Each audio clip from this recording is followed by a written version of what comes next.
Never in the history of the world have the merchants of obscenity had available to them the modern facilities for disseminating this filth. The onslaught of the communist masters of deceit. Pinko, Commie, Slutz. Pinko, Commie, Slutz. Pinko, Commie, Slutz. Pinko, Commie, Slutz.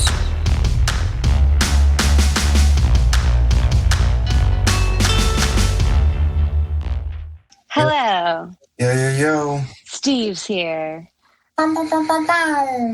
It's 97.1. It's 97.1. Remember when Snow was a thing?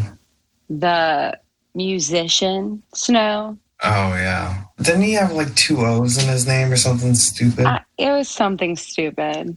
No, but I was like looking through old pictures, baby pictures, and I saw Thanksgiving 1989, and it was like 3 feet of snow on the ground. Yeah. It used to snow. And I just get shit rain for 12 hours a day. I just like that we're through the part of global warming where we had a lot of slush for a while. And now we're just damp wetness. Oh, Marlo's here. We're just talking about global warming. All right. I thought you were talking about WAPs. The slush. Now we're just no, I just heard wetness. I said I miss snow. We had a nor'easter today because you get those in South Jersey because it's a bumfuck place. So you had That's snow? true. Weather picks where rain. to be based But on like bumfuck nor'easter rain. If it was a civilized place, we would call it a northeaster, but it's not. So we But call if it it's a cool nor'easter. fucking place, you call it a nor'easter, bitch. Apostrophes instead of letters. I was saying that I was looking through baby pictures and I came upon Thanksgiving 1989 and there were 3 feet of snow. I mean, we still get snow. Not on Thanksgiving. I fucking almost died going to court. That was in like February. We don't get snow until like February now. Yeah, that's true. And it sucks. And then sometimes not even. I think last year the only time it snowed was late February, early March. Yeah, and by that time it's too late to be snowing. Yeah, fuck you, weather. Yeah, fuck get the you. fuck out of here. It should snow all year round. Oh. No, I've since a young age had a goal of becoming a mad scientist to make it snow all year round. Just because I like the snow. I am the opposite. I am like, bring on the heat, baby. I won't love all the bugs, insects that will accompany the global warming tropification of the world. But, you know, I'll dig wearing a tank top all the time. Know what I'm saying, guys? Yeah. Layers suck. I don't know what you're like talking about at all. I'm fat and don't have the Italian confidence to pull that look off. You can't unbutton your shirt a little bit. I wear t-shirts. I don't wear shirts with buttons. What do I look like, a fucking capitalist? I don't know, or like a cool Guido, or like an older Hispanic man, or a younger Hispanic man. I don't know. Like, yeah, you don't really see a lot of wife beater chests. You see like wife beater dominoes. Sure. Like that's a look. You see wife beater cards. Like, I'm not gonna become an old man and wear a wife beater and play chess. No one does that. Well, that's because... Why not? That would be cool as fuck. I think you could be. You would think the Russians, but... Yeah. The Russians. Speaking of which... I've consumed a lot of Russian content today. Thanks, Steve. You're welcome. Yeah, I'm still on the first 2 episodes. Oh, my God. And let me just say, really most reminds me of an anime from the 90s. First, what are we talking about? To the Lake. We're talking about To the Lake. Under the Silver Lake. To the Lake. To the Lake. A Russian series. It's about a pandemic, but it has almost the feel of a zombie show. It's a zombie show. They just are pretending it's not. Well, it's like Contagion plus. Yeah, it's like, what if Contagion like had magic? So, but also like one Russian dude who's fucking two bitches. Yep. No, it is a very dudes rock episode. That also does lend my earlier thesis that it's a 90s anime. And I mean, first and foremost that's noticeable is the just fucking awful dub job that Netflix did. I didn't use dub. I switched back to the Russian and did it with subtitles. Subtitles all the way. To hear I guess that is literally first an of all, option. I watch everything with subtitles, even if it's in English. Me So too. I No, that hate probably when the would be fucking better. dub doesn't match the subtitles. Like, fuck you. Drives me. Fuck you for dubbing it in English and then having different English subtitles, you pieces of shit. So then I switched it to Russian because I wanted to hear the actors' voices. It has some charm, I'll say. Again, just because it's really bad. I mean, there's no good dubbing that outside of animation. Let's get fucking real. Yeah, no, it's the and also best it can be.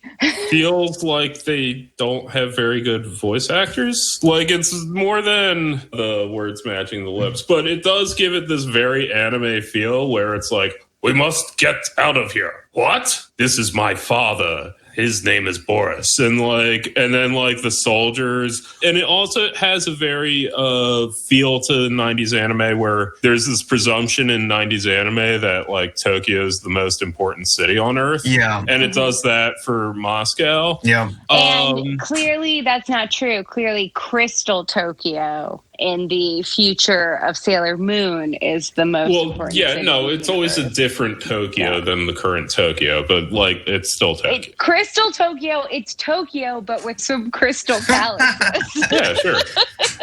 That's what we should do. We should do a real deep dive on Sailor Moon one day. So, Bunny, is it a good thing that I made you watch this or a bad thing? It was funny because I went in trying to focus on my expertise as an Orthodox Christian. But what was funny to me is that the scenes that you pointed out, I was like, oh, very regular and mundane to me. Though I did like the priest who could fix the car. Yeah. This is Santa Claus that could fix the car. Yeah. And everyone knows Santa Claus was Greek Orthodox bishop. It wouldn't be. Who had a lot of feelings about fucking some theological bullshit. Pre-Council of Nicaea, it was something like...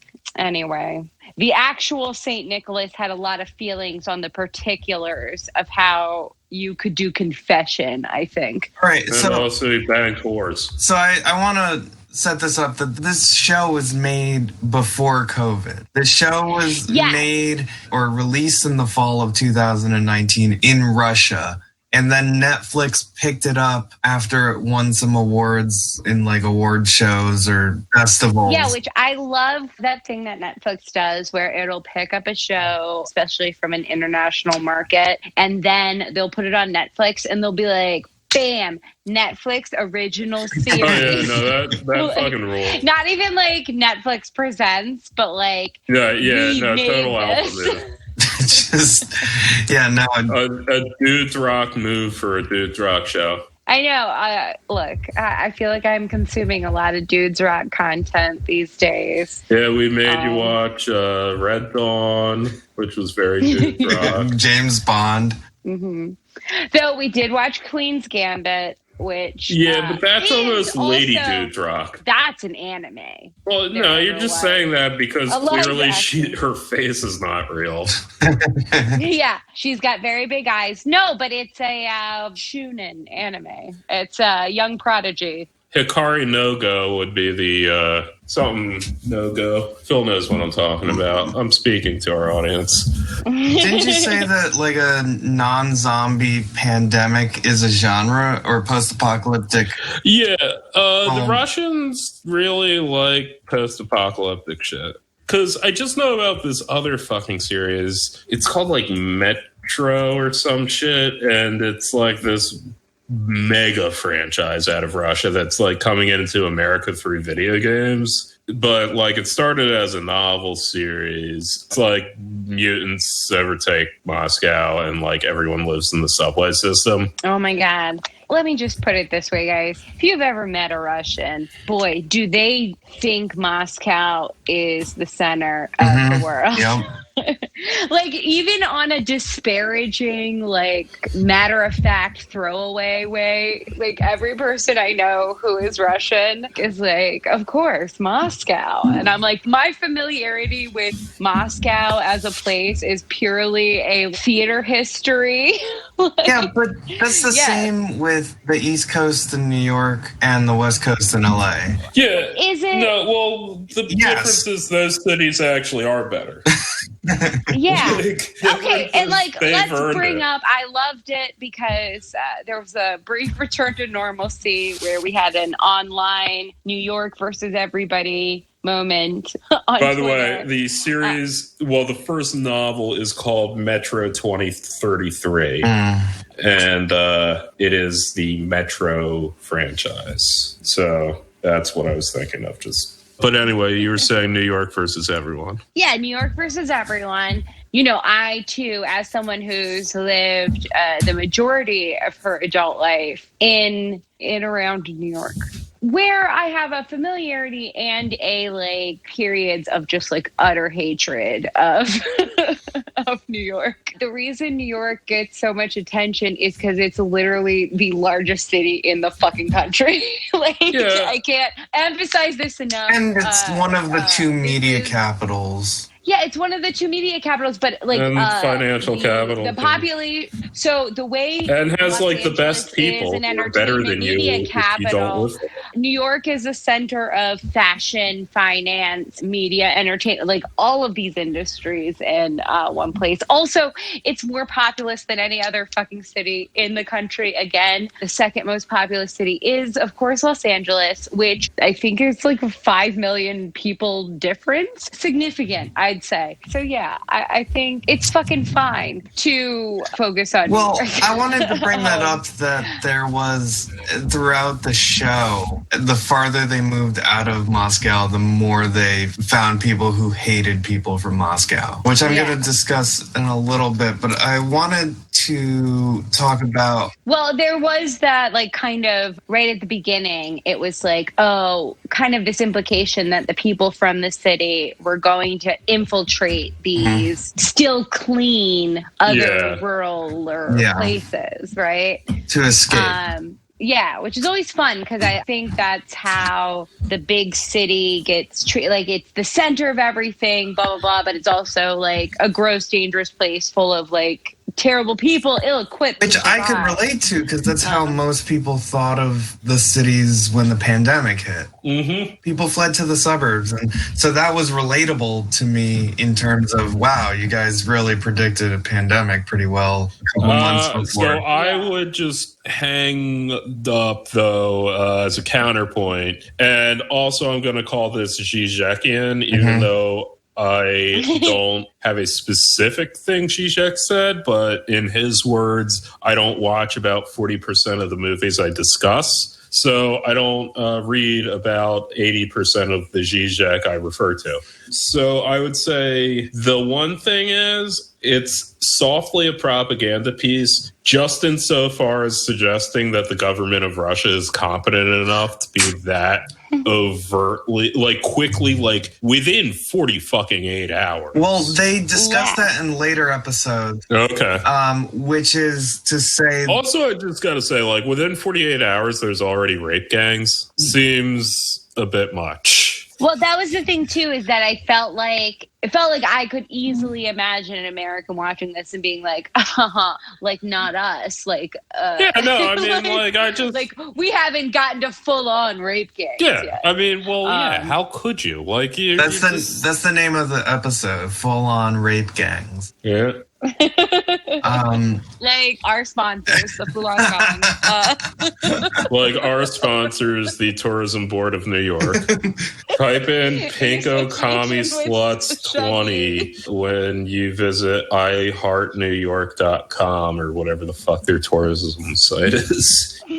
But yeah, I don't think it feels like somewhat immediately outside of even a place like New York that in 48 hours everything could break down to this degree. I guess Clockwork Orange dystopia. Yeah, no, they went really and I just think Clockwork Orange, and without the humorous like fairy tale shit in Clockwork Orange. Yeah, without like a dude wearing fake eyelashes. And like being at a milk bar, which is also like a drug thing, but like they serve milk for some fucking reason. But I do think that people are kind of horny for that idea, like that so quickly everything would just break down. Whereas I think in reality, a real breakdown of society, you would have tons of people maintaining the status quo of whatever their portion of society is, like way past the point of it making sense. I feel like that's a way more likely scenario than people immediately breaking down. Like you don't want to go full on rape gang within 48 hours because like in the next 48 hours they might say I'm gonna say officially you never want to go full on rape gang. But what if in another 48 hours, hold on, what if in another 48 hours they come out and are like, oh shit, we got a cure now, everything's fine, and then you've like been in a rape gang for fucking 4 days. Yeah, you're the asshole. That you is the asshole. I say the first time you get offered the opportunity to join a rape gang, you say no, just on the off chance that everything turns around really quick. Yeah, no, like and also it could be a test, because if I was like running some kind of lady takeover of dystopian society, that's how I would test people. Is I'd be like, hey, want to join this rape gang?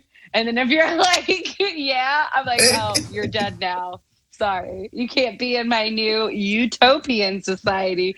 That's right, not a dystopia. It's a utopia. I got it. Oh my god!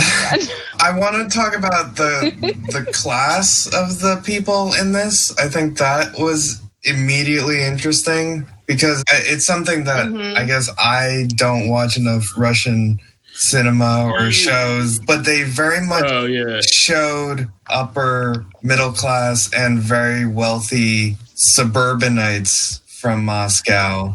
The majority of the people, like you had the therapist girlfriend who lived in this luxurious house with her mentally handicapped Asperger's son. Okay, I got an asterisk there. I have lots of thoughts about the R word of the show. Yeah, no, they basically, I don't know how it was in the subtitles, but in the dubs, you know the people dubbing it were like, well, the word literally means R in English, but we can't do that. But you can in Russia. We can't do it here. I would also just say, though, like, given Russian Doll as a television show, I can't trust that there's any accuracy in these buildings. Yeah, I mean, just seeing what like Russian Doll did with New York apartments. No, like, I agree with that. That there seemed to be everyone in that show is a billionaire. Yeah, like the former kleptocrat just had this huge mansion. Yeah, no, the kleptocrat like was a very Russian specific character. He was a former military guy, right?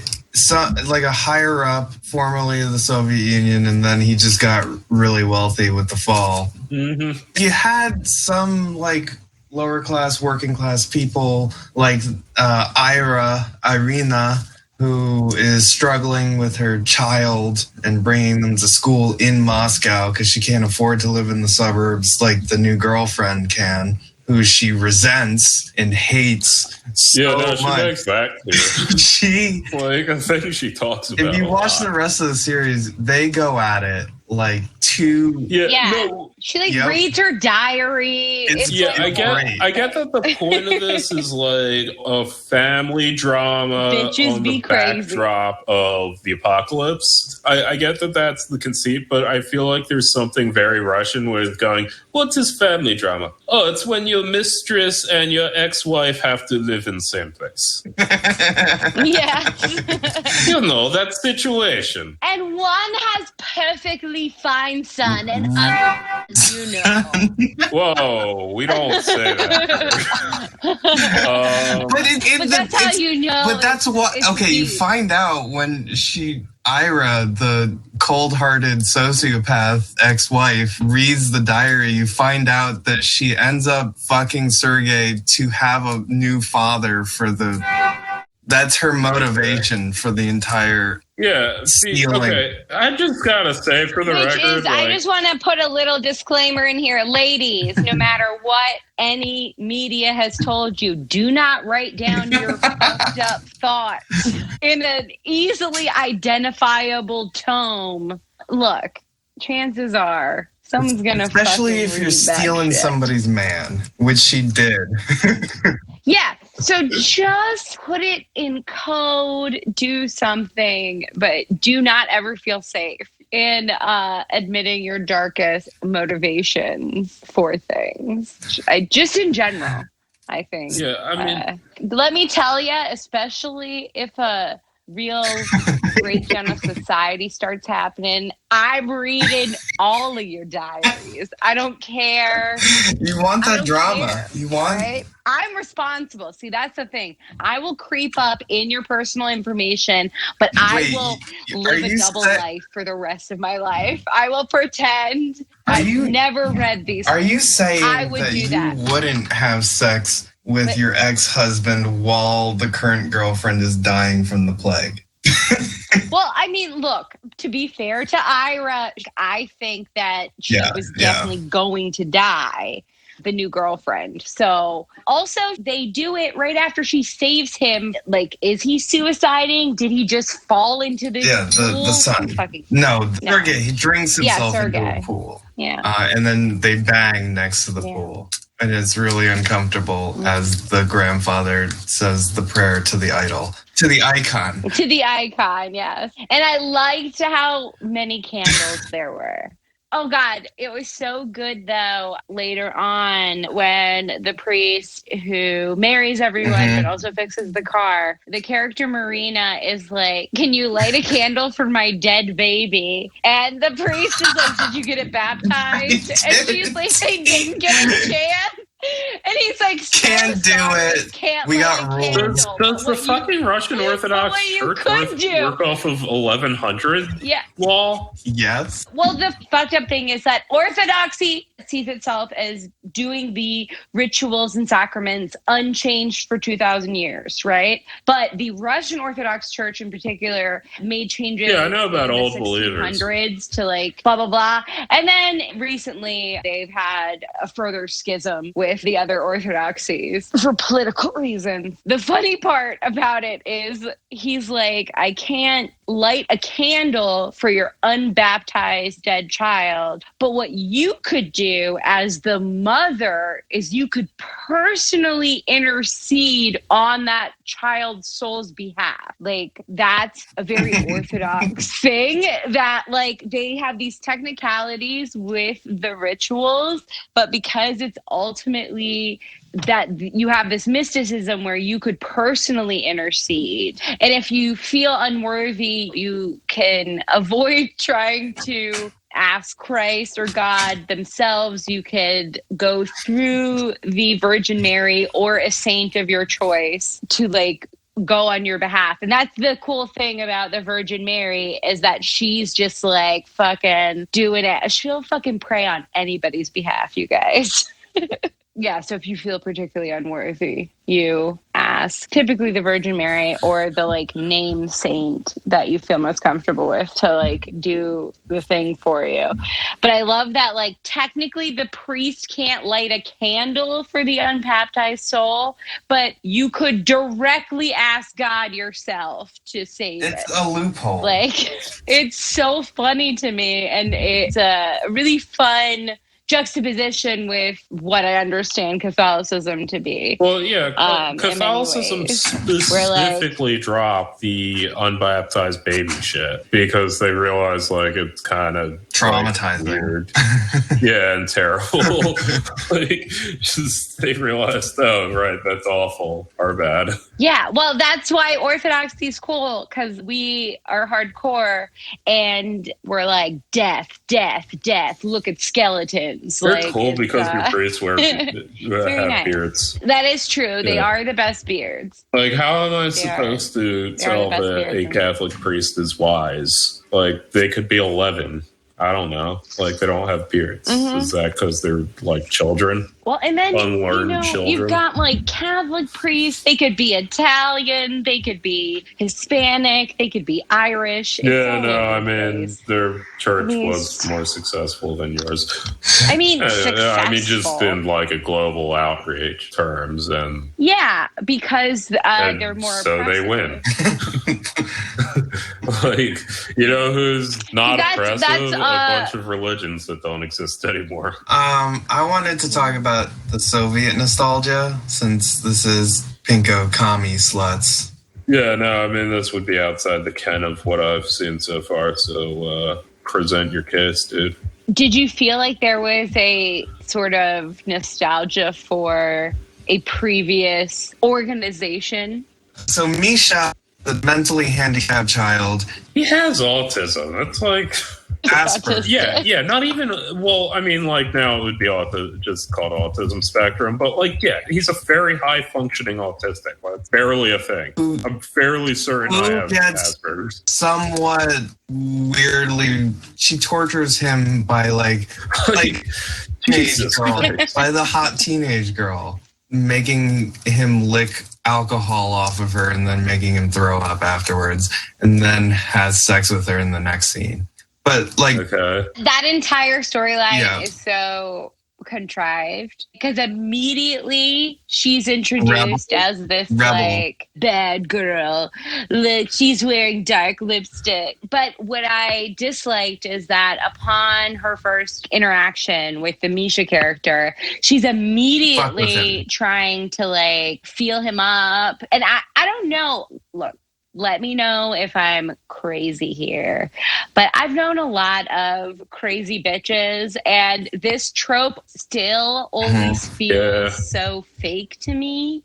This girl who's like, I'm going to stick my foot on this guy's dick, like under a table. He's the only one within my 10-year age range that's not... Like, I could see that. Okay, getting back to...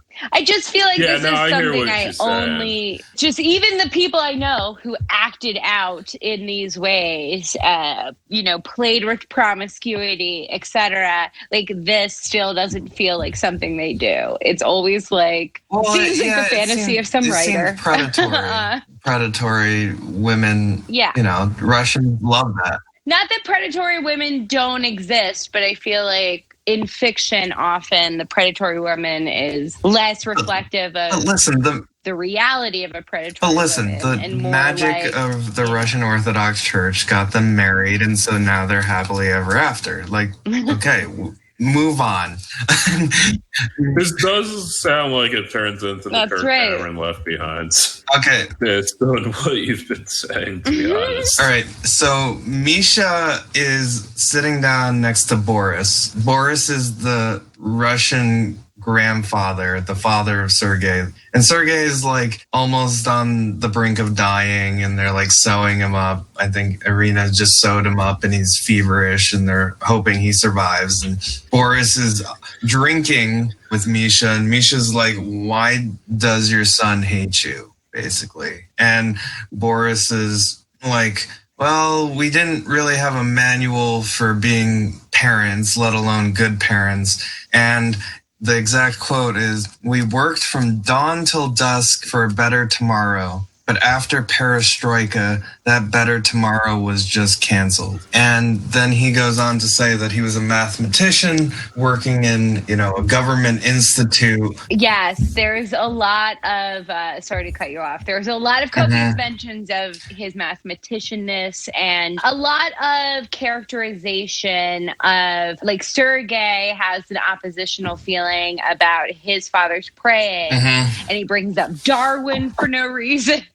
And it's very much faith versus a godless science. Like, Sergei comes off as like the sort of tropey atheist non-believer, and his father is the ex-Soviet who turned to the Russian Orthodox Church to deal with the fact that there was no Soviet Union anymore, which is, I think, the larger propaganda piece in this. Yes, right? Like, that's the current Putin era propaganda. Not this complete repulsion at the Soviet era, but this we had to transcend it and become this new thing that merged or went back also to had capitalism. Yes, and that's why I think a lot of the religious moments in the series were so kind of rustic. Not, you know what I mean? You did not see the inside of a glittering Orthodox cathedral. I'd also say that's very left behind because, they're Protestants, so they have no fucking sense of pride. Well, they so just they're basically wishes. A living room can be a church. Grape but also juice they can have, be wine, it can't. It's the end of the world and Christianity's banned and all that shit. So they have their little church in the woods shit. Yeah, so they're little how do we do the magic without how to have an ideology set. I think is well, I don't even know if it is an ideology. I think people regress to these magical tropes where it becomes really important that they light the candle the certain way, I just want to kind of want to contextualize the perestroika thing. That kind of thing to an American would be confusing, I think, because perestroika was seen as a step in the right direction for the Soviet Union, which in an American kind of anti-communist mind, the perestroika led to the better version of the Soviet Union, which was the Russian Republic, which we all know is a lie. The Russian Republic is much poorer than the Soviet Union was. And perestroika gets thrown in there as a transitional thing, whereas it really hurt a lot of people. And that's why I found this character exchange to be interesting, because there seemed to be nostalgia for pre-80s Russia when they were a great empire, very conscious of how perestroika destroyed that future, destroyed the promise of a great Soviet Union, which seemed very conscious. It was a very conscious decision on the writer's part and the political ethos of this. And I wanted to explain, maybe one of you can better explain what perestroika was, but in my elementary knowledge, it was a series of liberal reforms that brought some capitalism, some private enterprise into the Soviet Union, some trading that was followed by kind of an austerity cutting of things like social science institutes that this guy would work at that would get shut down, or mathematical institutes that were building for this greater future, as he said, we were building for this greater future, and then that got shut down. Am I getting that correctly? As far as I know, I'm not going to say I have any sort of deep knowledge of it. Perestroika means restructuring of the political economy. From what I understand of what happened in the 80s that eventually led to the dissolution of the Soviet Union. Well, it tried to solve a problem, which was economic stagnation, which had been happening throughout the later part of the 70s. I think there was 5 years where there was no GDP growth, and the Soviet government was kind of panicking. And their answer ended up being perestroika, which was implemented in 1980 as a way to generate growth. But the thing that is kind of anti-capitalist that you can draw from that is that it didn't have any growth. It didn't grow the GDP. It actually continued to stagnate throughout the early 80s until its collapse, in the late 80s. So perestroika is often viewed as something that was supposed to save the Soviet Union, but ended up leading to its collapse, or a transitional phase. And I find that interesting, the way that we're looking at that in Russia from 2020, looking back 40 years and saying this part of the Soviet Union era made our lives worse as just citizens. And that doesn't get taught in capitalist nations, that the Soviet Union was far more powerful and far more economically prosperous, even in its most stagnated times, than the Russian Republic will ever be. It could grow larger, but, at this point, it was followed by an economic collapse, which now it's like, what's the economy of Russia right now? It's like the size of a couple states. I don't have... I know the GDP of Russia is like the size of Texas and some other state, and that it's a generally poorer country, and that there's great economic inequality, which I think is displayed in this show, that there's a lot of, these very rich people living in the suburbs, these mansions, and the poor people that are infected by the virus. Yeah.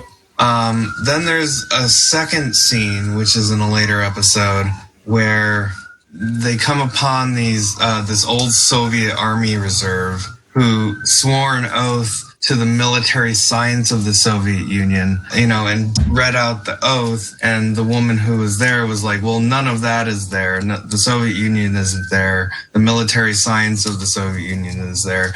The only thing left here is the people. And then that person who has one leg gets in his old Soviet uniform, rounds up a bunch of the yokels in the local village, and then they band together to form a militia that then fights against the militarized police, which they explain are an illegal police force. They're not the actual government. They are an illegal force that has taken over the country in the absence of the government, which has been killed by the virus. Okay. So you have these two instances of kind of Soviet nostalgia, and they're both pretty favorable. And as we were talking about last week with Queen's Gambit being the pro-Soviet show, I was very sensitive to seeing this as a pro-Soviet elements to it in Russia.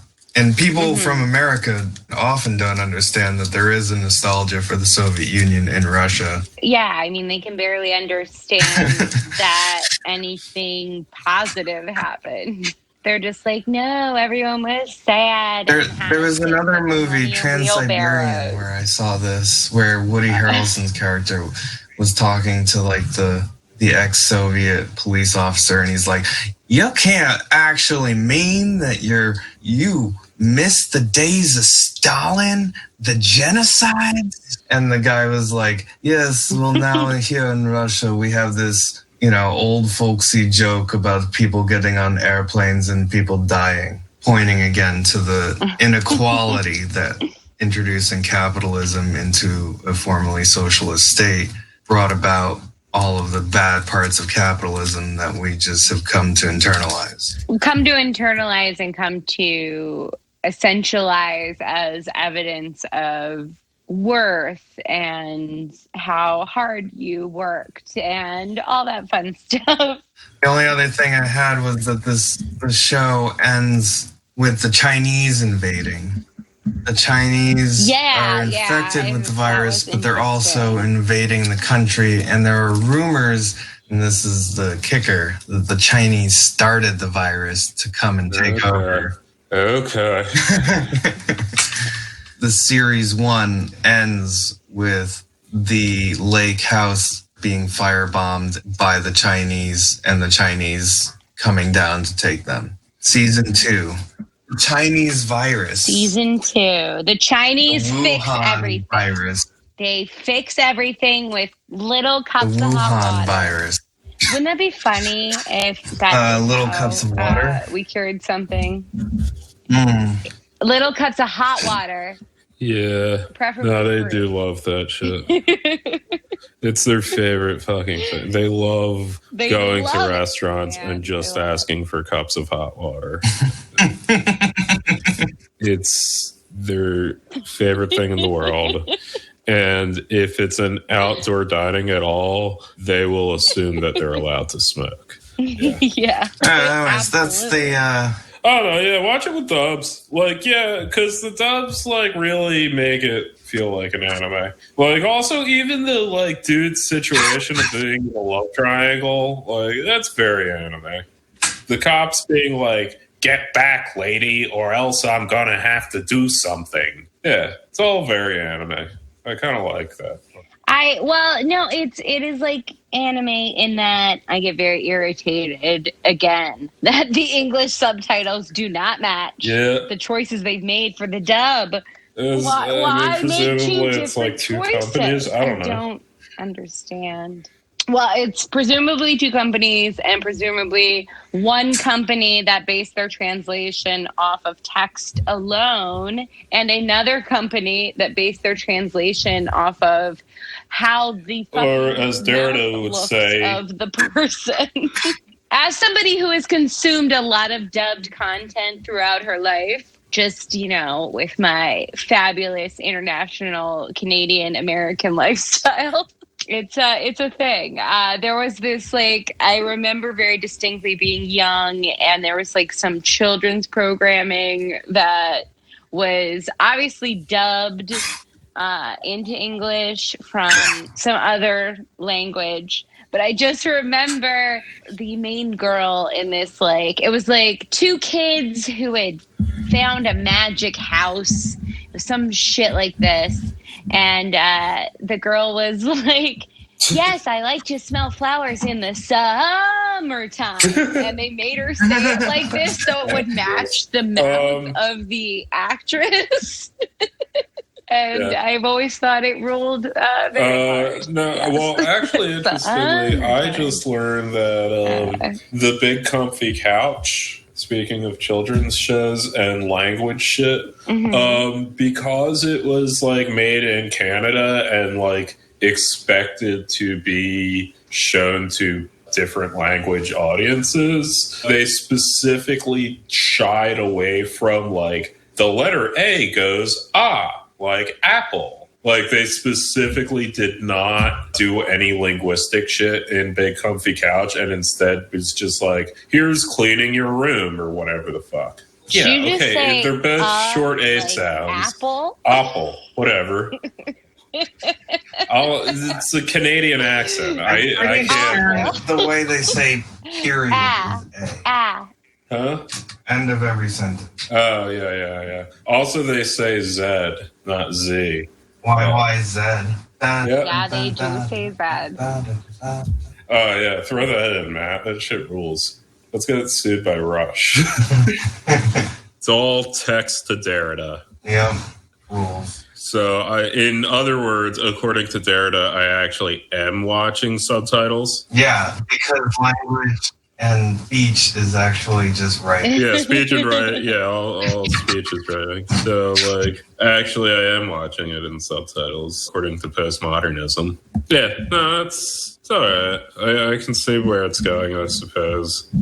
I thought it would just tickle all of our kind of interests. I also noted, not surprisingly, but no gay. Yeah, no, they're not going to explore that shit. No. They're not gonna gay. They're going to have sex with an Asperger's person, but they're not going to have gay sex. They was so mean, too. That's for sure. It was so mean. She had sex with him. She had a fantastical vision of the person she killed in the first episode who was staring at her. Yeah, their characters are incredibly stupid. And he says to her, "Was it good?" And she's like, "It was pure magic." And she goes, "Oh, that's great." And she's like, "I was being sarcastic." And just walked off. Poor Misha. Okay. I will have to, in the defense of Russians, they can't enjoy much of anything. That is a frequent facet of my consumption of Russian. Your son, what is he? Some kind of freak? Plays and literature. What is he, mentally ill? That's why that line was awesome. Yeah. Mm-hmm. Is he some kind of R? Yeah, I did like that because that is definitely Like, and the way they like display this dude, like half the time I kind of forgot and thought he was like actually like a non-verbal autistic. Mm-hmm. Like they're just like, well, we have to homeschool him, and and it's like, if you're calling it Asperger's, no, you fucking don't. he's fine. Yeah, he's looking at kind of a Fine, nerdy and he kid likes who's drones. like, Big fucking deal. If you're calling it Asperger's, it's not a thing that's an issue. It just isn't. Shut the fuck up. There's another great thing. It's the most Russian thing ever. These other side characters, they stop by the side of the road and they find the most Russian woman dancing to a karaoke machine by herself. Jesus Christ. Oh. Yeah, it's really COVID town out here. She's dancing to a karaoke machine by herself. The guy, he's complaining about how he has 99 lays in his life. He lays her and he's like, if I have one more sexual encounter, I will die a happy man. And then he has sex with her and then he dies the next day. That's called Russian fucking poetry right there. I can see the Russian point. Don't enjoy anything. They love it. And if you think you're enjoying something, there's something wrong. There's something wrong with either you. That is a very Russian point of view. And because the two are intrinsically linked, you shouldn't enjoy anything. Like, it is just going to be misery all the way down. And I appreciate that point of view. That's why I started reading Russian literature when I was like 13, and I read misery War and Peace, all and the I was way like, down. This really speaks to my soul. See, I think my interaction with Russian stuff is definitely way more through theater. So I enjoyed more of your Brecht, your Chekhov, your Surdism. The answer is anything have any meaning? Does suffering have meaning? Which is actually really the German answer. And then you've got like the French who are like, who cares if it has meaning? Oh, we're very sexy about it. As opposed to the Greek where they're like, is that it? Is that what it is? On a beach about the suffering. This is me elevating the likes of like Zorba. I think the Italian answer is suffering. Are you calling me gay or something?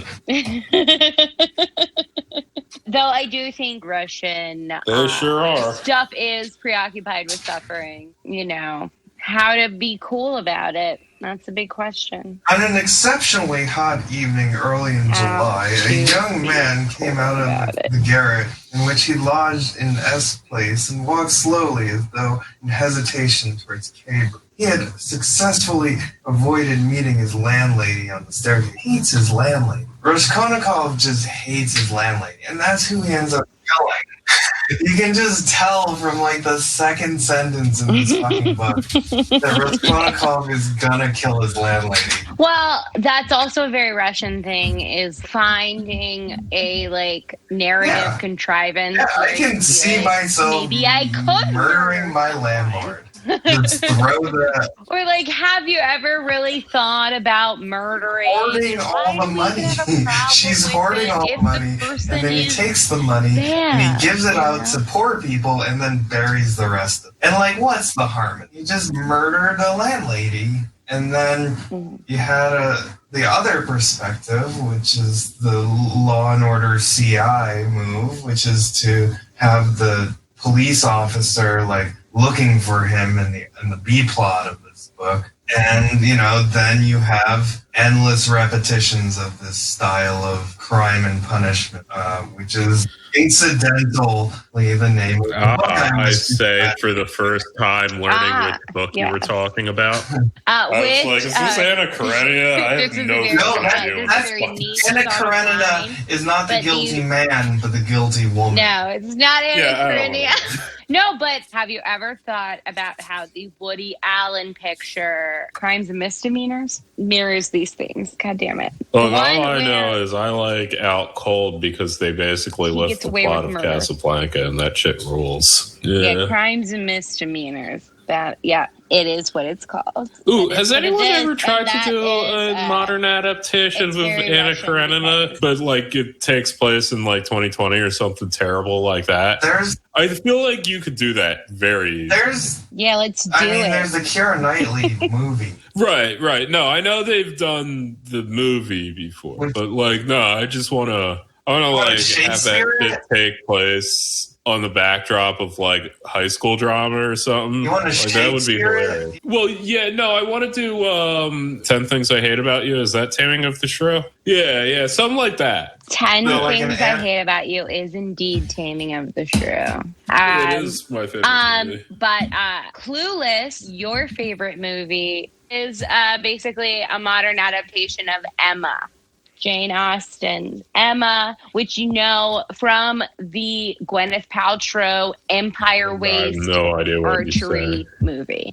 Gwyneth Paltrow made the movie, the early 2000s, 90s version of Emma, and she's wearing a beautiful empire waisted dress, which very much resembles Princess Serenity's Moon Princess outfit in Sailor Moon, to bring it back to that. But also the poster she's like shooting. Okay, so then I just gotta say, I googled empire waist dress, and I still don't know what it is. Okay, so what would the Anna Karenina? Empire waist dress is a Anna Karenina. The basic framework is. Thank you. She's married to a general who she has fallen out of love with, but has a son with, and then wants to bang the hot young soldier, and then feels guilty about it and throws herself under a train. That's basically so the general is the football quarterback, obviously.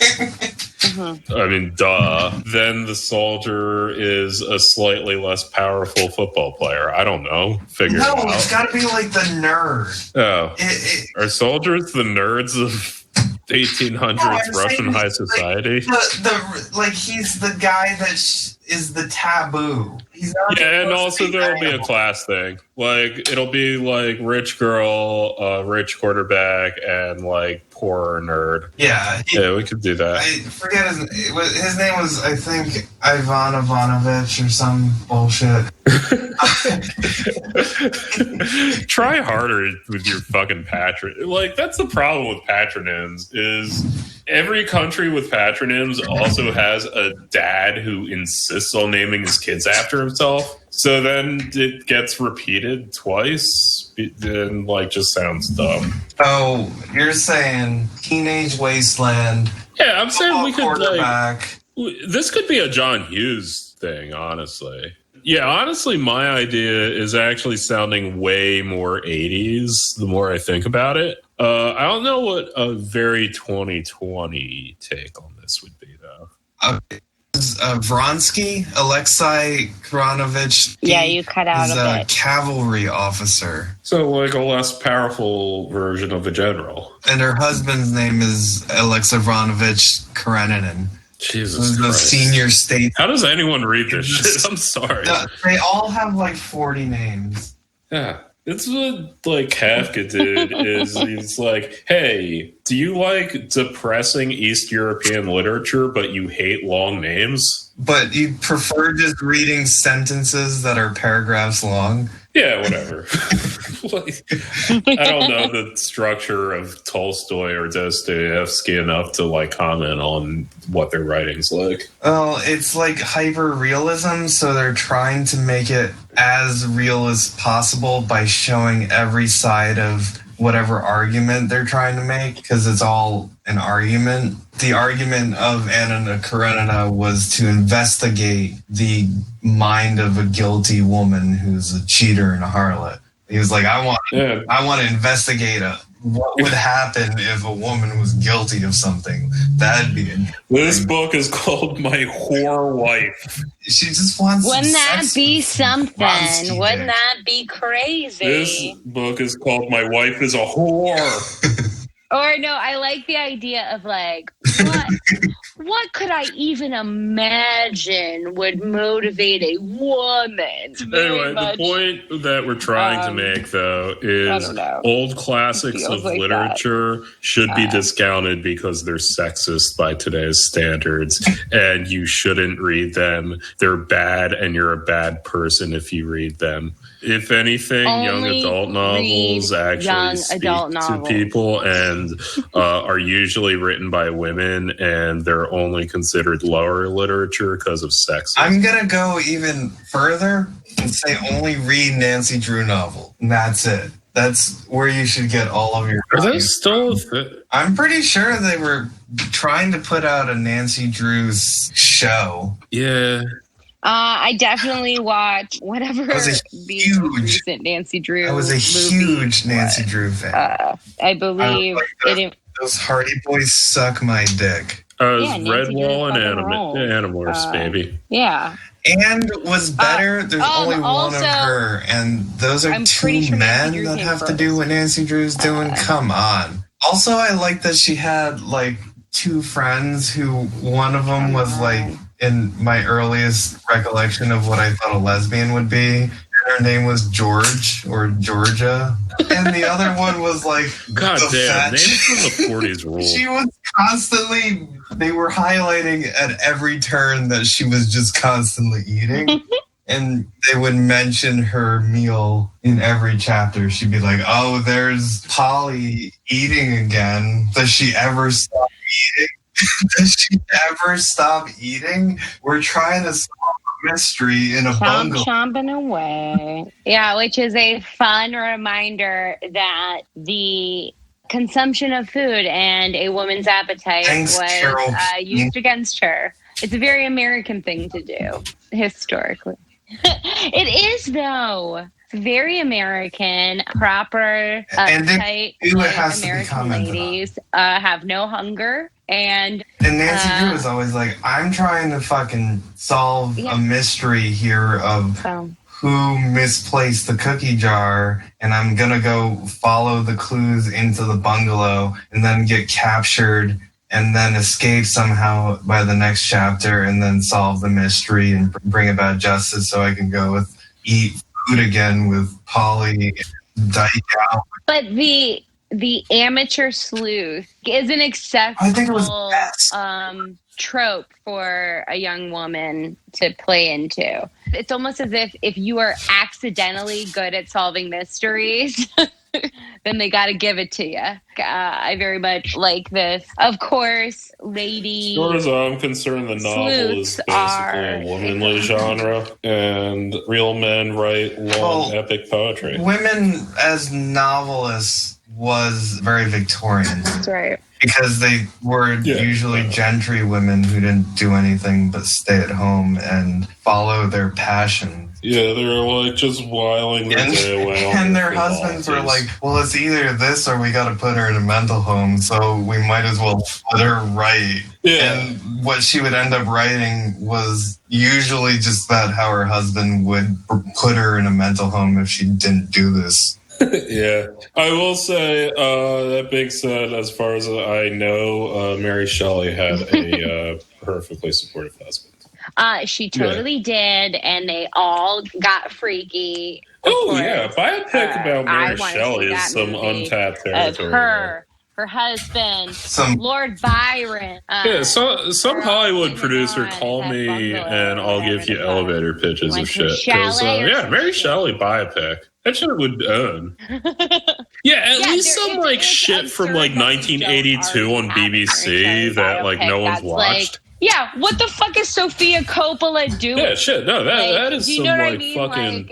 We have a biopic about the dude who wrote Peter Pan, and no one knows who that is or cares. Mary Shelley. Who should play Mary? Let's bring Zooey Deschanel back. I mean, obviously, once upon a time, Helena Bonham Carter, but.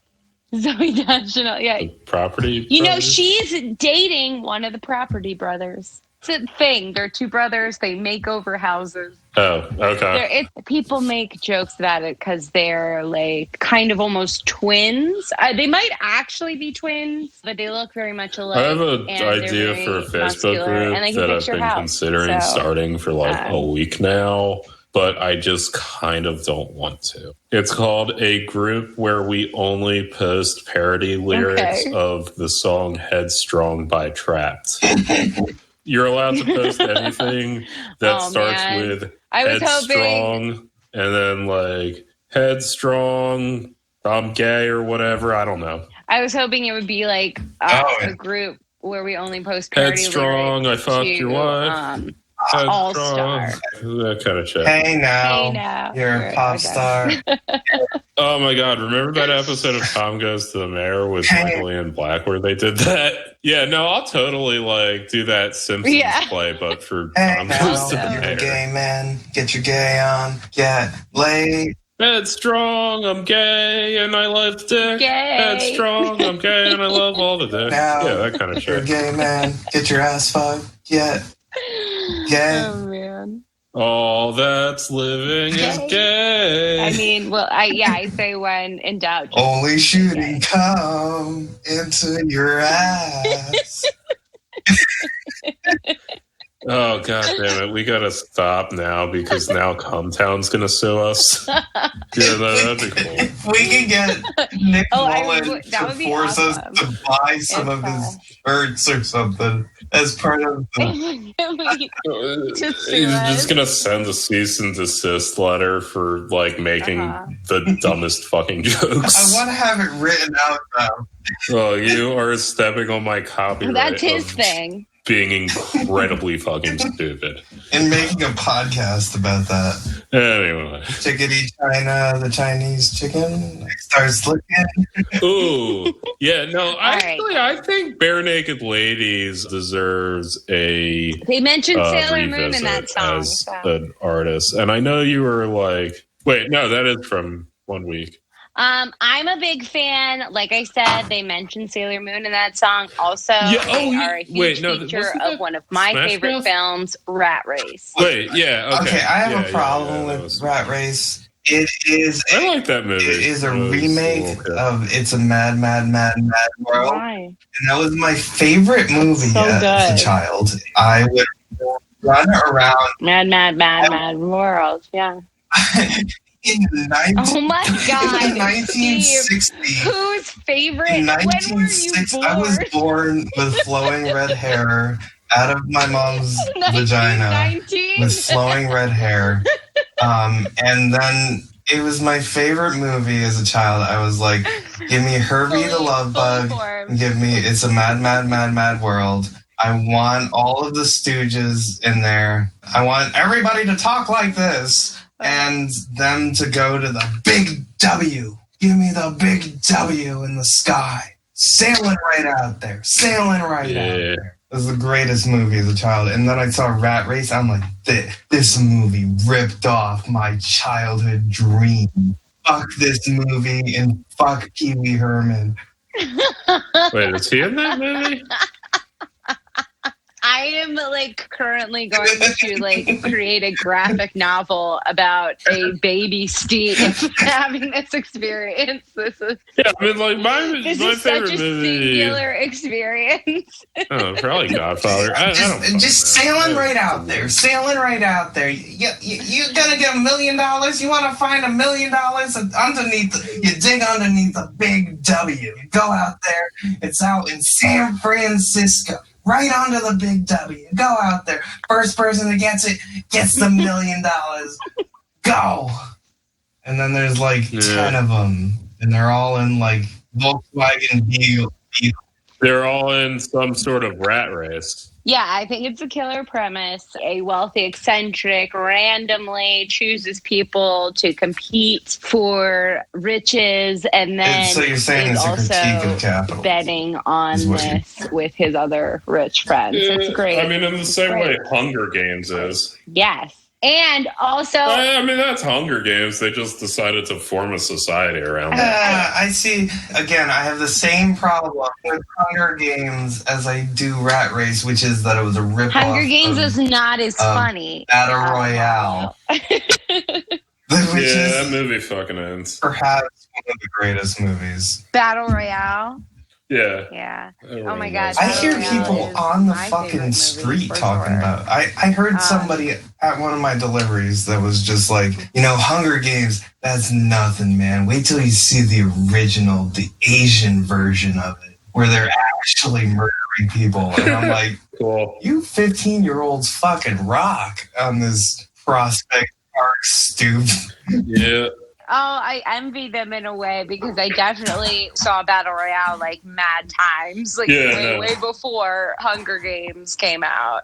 That was the thing, though. I read all the Hunger Games books because I was making a little fun earlier, but I am one of those bitches who will definitely read a young adult series as a full adult and have no shame about it. So the first novel, as I read it, it's very hard if you have deep knowledge of the Battle Royale to not be like, oh my god, this is so similar in the, not just in like an overall premise, but there's certain peaks and valleys in the story of whatever. But then I remember the first time my sister where they're like trying to be cute. Hunger Games to me, and I did immediately. I douchishly was like, isn't that just Battle Royale? And then she's like, what's that? And I'm like, it doesn't matter.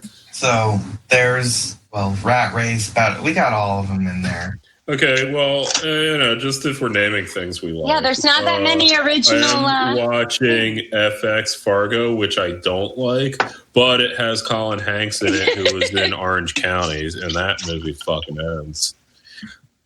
That movie is one of the best fucking movies. Oh, that movie does rule. And I was also thinking about, we were just talking about it here because Leland recently made me rewatch. He was watching for the first time Dexter. And there is, of course, a season of Dexter where Colin Hanks is there. Lithgow, and there's like a couple other people who are also in Orange County. John Lithgow, I could see watching Dexter and like wanting to kill yourself and being like, weeks. If I don't kill myself, I can watch Orange County again. It sucks. That movie's great. That's true. It does suck. God, rewatching Dexter was really funny because I haven't rewatched it ever. Okay, I will just say, Leland, if you want to annoy Bunny, rewatch Entourage. Fucking that shit would earn. Oh no. I did watch To the Lake, but before I was watching To the Lake, I'm doing a deep 30 Rock rewatch. I have not watched 30 Rock in a long time. Unfortunately, I am now doing this rewatch when they've stricken all of the episodes with blackface from the streaming platforms, which I didn't realize till I was going through this rewatch includes the episode where Liz Lemon thinks she meets Oprah on the plane, which is a great episode, and it fucking sucks because there is a B plot where Jenna Maroney, I guess, briefly does blackface, so that's why they've cut it from the streaming services. But I'm like, the Oprah part is so good, it is kind of a bummer. I've rewatched a lot of things during this pandemic year. This has been fun because there's been like some shitting on Tina Fey in recent years in a way that I'm like not totally into at all. But rewatching 30 Rock was really nice because there are some jokes that are like insensitive or whatever, but there's so many fucking jokes. It's a great show that way in terms of like just levels of absurdity and rapid fire and whatever. And I'm comparing it to rewatching Parks and Rec, which is like wah-wah. Where I am politically is definitely influencing my feelings of rewatching these things, because it's definitely a super bummer to rewatch something like Parks and Rec now. And actually watching 30 Rock is quite nice because this time I'm noticing all the ways where I don't know. It seems like Tina Fey was pretty careful to make Liz Lemon this imperfect character. Like, she just continuously is a shitty person, but like in a way that's I don't know. I did recently rewatch the episode where she calls Homeland Security on her neighbor, and it turns out her neighbor was just putting together an audition tape for Amazing Race. I do find it fascinating that Tina Fey, I'm only halfway through my rewatch, but there are like copious references and jokes about Greek people in the series, but they're external, they're extraneous, they're never connected to the character of Liz Lemon, and I find that like really weird and interesting. Her mom was literally born in Greece. Whereas she many times I'll be honest, I never seen it. For instance, as the character of Liz Lemon. I saw it when it was called The Larry Sanders Show, and I'll leave it at that. Oh man, it's worth I saw come it the when fuck it was on. called It was Studio 60 on the Sunset Strip. There are some really nice jokes in the first season. I thought like Studio 60 happened way Studio before 60 30 Rock. and 30 Rock. Yeah, it was a very funny thing because it was the same year, and everybody initially was like, "Oh well, like bye 30 Rock, bye little this show," and then Studio 60 got canceled, and 30 Rock, eventually, they make a pretty pointed joke about a walk and talk, kind of mid first season, but it's nice to rewatch a show and be like, oh, this was a good show. I'm on my second watch through of all sub franchises of 90s Star Trek right now. So that's where I'm at with shit. Thinking about doing The Sopranos. Leland watched The Sopranos not too long ago. So he also at the same, like, it was a series of things. It was like The Sopranos and also the Godfather movies and also Goodfellas and also etc. So it was like very intense to deal with like great content and art. To deal with great content, but dealing with your boyfriend doing a very specific you Jew motherfucker, like picking the most racist parts of of these things and just like doing bits around it like a lot. And well, in light of this George Floyd thing, I just want to say, but it's not saying the N word if it starts with an M and is in Italian. True. I think The Nanny, that's what I really want to watch. Well, because I'm watching 30 Rock, and it's a really good, as a person who writes jokes, does sometimes, it's a really good show to watch as a joke writer. And The Nanny actually was a great joke kind of show. So, and I love Fran Drescher, and I would like to watch a 36-year-old Fran Drescher start The Nanny, because that's how old she was when she started that show. And it was great. It was wonderful. It was beautiful. And I love it. Thank you. So those are my plans, is finding out how I can stream The Nanny. See ya. See ya.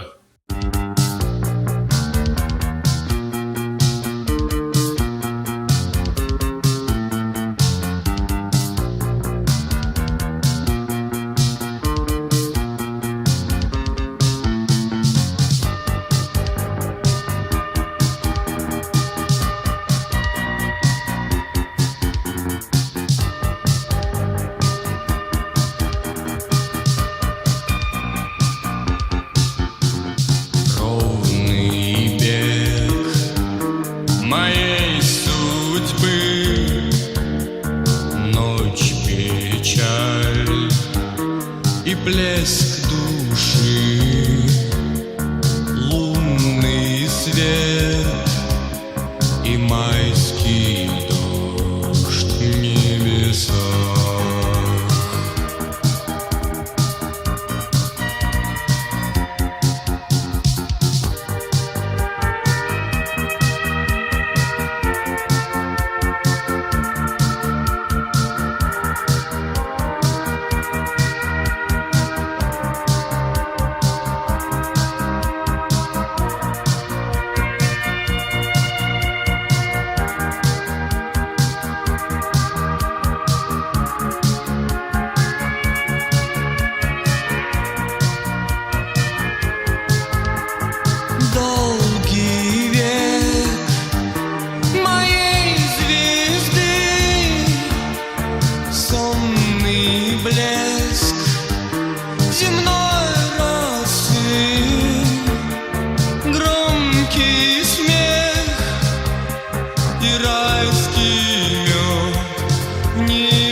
し